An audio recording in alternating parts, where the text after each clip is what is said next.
More on the AirAsia tragedy. I spoke to an international aviation safety consultant.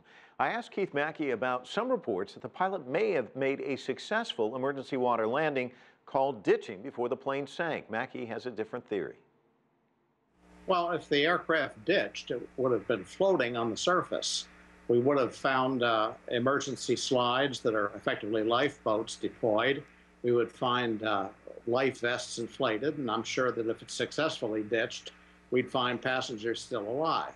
I think it's more likely, and the evidence kind of points to the fact that the aircraft may have broken up in flight, and that's why we're seeing some of the debris and why it's so widely scattered.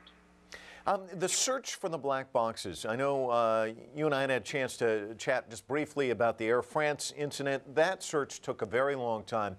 I'm hearing that the water is actually much more shallow here, that the search for the black box may go easier, but what's your estimation on time? What are we looking at?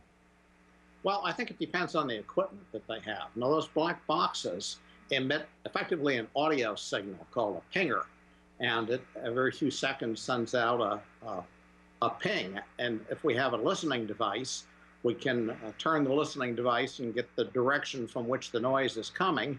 And using that information, we can track the location of the boxes. Now, the water may be too rough to really use these. I understand the waves were 13 feet high this morning.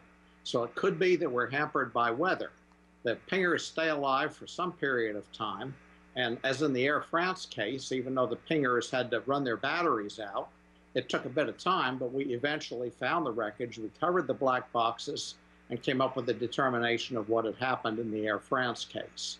And in view of the fact that this is in much shallower water, and our location is probably much better known than the Air France location, I think there's no doubt that eventually we'll recover these and we'll learn what actually took place. And this is my final question. What about those who say that black boxes are kind of quaint, that nowadays you ought to be able to stream at real time, that technology needs to move into the ages that we're in now?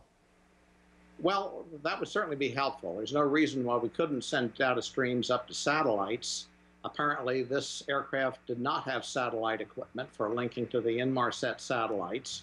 But it could be done. It's just an additional expense, and some of the companies, some of the smaller airlines particularly, are resistant to spending this much money for this sort of thing. The black boxes, once they're recovered, are really perfectly adequate. It's just that it can be frustrating going through this period of time waiting to try to find them. Keith Mackey, thanks so much for your time. Really appreciate it.